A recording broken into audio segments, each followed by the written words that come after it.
瓦伦西亚呢，除了它有名的橘子海滩之外呢，就是这一座很有未来风格的艺术科学城了。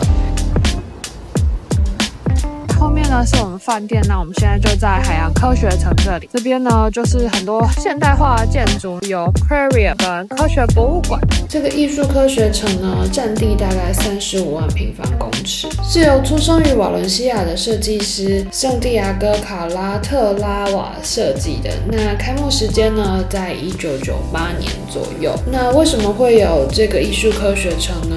主要原因是因为这里有一条河叫做图利亚河，在1957年的时候洪水泛滥，导致河道南移了，那剩下大概有7公里长的空地。那瓦伦西亚政府呢，就希望利用这片空间来打造一个具有地标性意义的建筑群。那我旁边这间呢，就是它的 Oceanography Museum。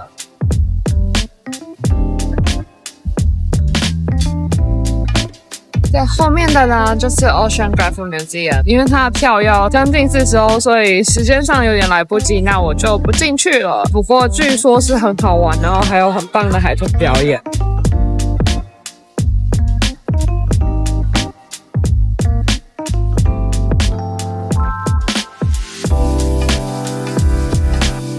这是电梯。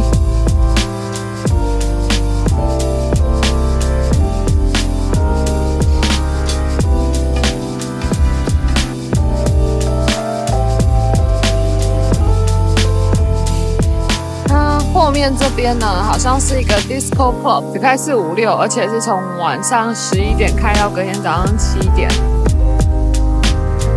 另外这边呢是有开的状态，所以大家可以进来走走，那蛮漂亮，真的是有度假的感觉。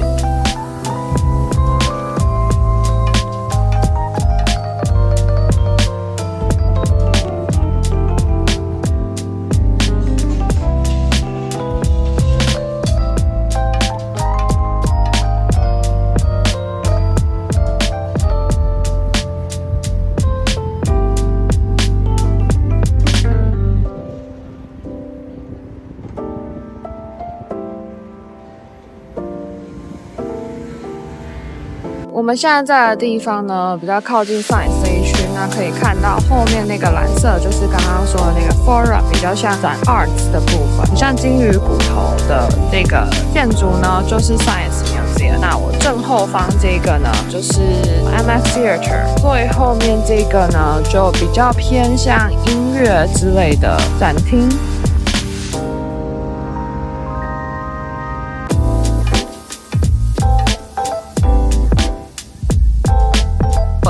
这边的设计呢，应该是以海洋生物为主，因为它的建筑物呢都非常像鱼类，像金鱼啊、海豚之类的。也许真的还蛮有趣的，很现代、很前卫化。那其实呢，我自己在逛美术类的东西的时候，有时候并不会喜欢做太多的前置作业。艺术解读就是因人而异嘛，事后再去看会比事前做功课有趣很多，可以去推测自己的想法跟当初建筑师的想法是不是一样的。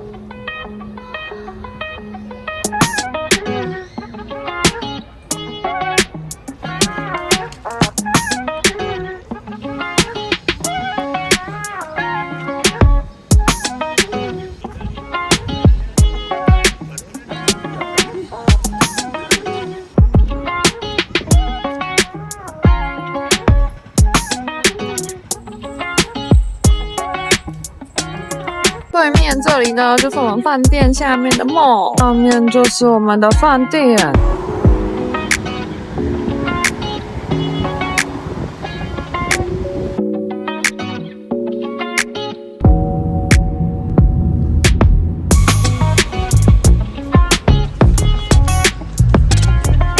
我们现在在的呢，就是这边著名的斗牛场 Boring。那这个 Boring 是大概19世纪的时候建立的，那它现在还有在使用，然后有一些博物馆跟展览，还有 guided tour 的状态，然后门票是2欧。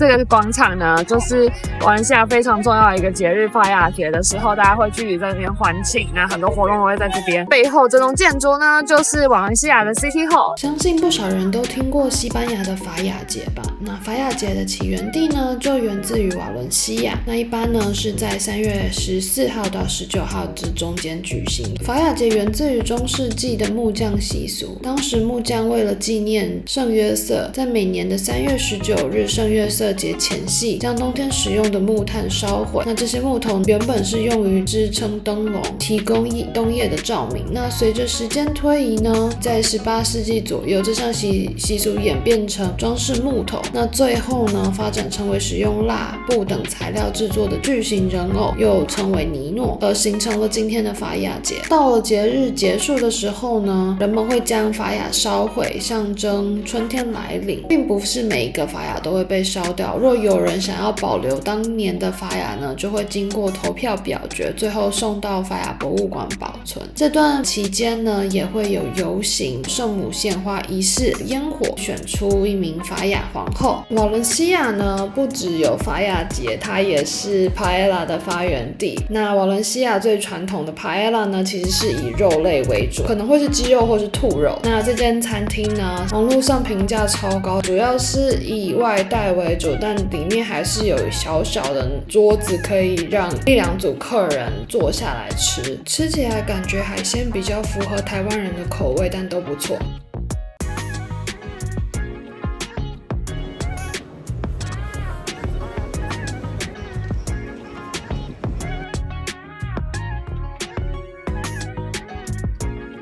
我们现在在这个广场呢，是瓦伦西亚老城区的一个广场，那也是附近是很多咖啡厅啊什么的。那后面这座教堂呢，就是瓦伦西亚 Cathedral。瓦伦西亚大教堂呢，其实还蛮有趣的。它最初呢是一座罗马神庙，后来在6世纪的时候呢，被改建为一座西哥德教堂。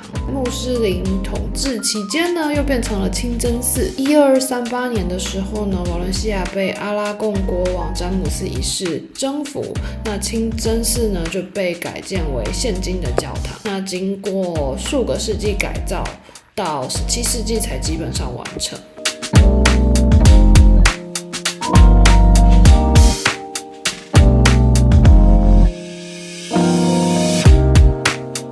广场呢，就是瓦伦西亚 Cathedral 的背面，那也是一个很著名的广场。大家可以看到有喷泉，还有 Basilica， 也是一栋教堂，旁边就是瓦伦西亚 Cathedral。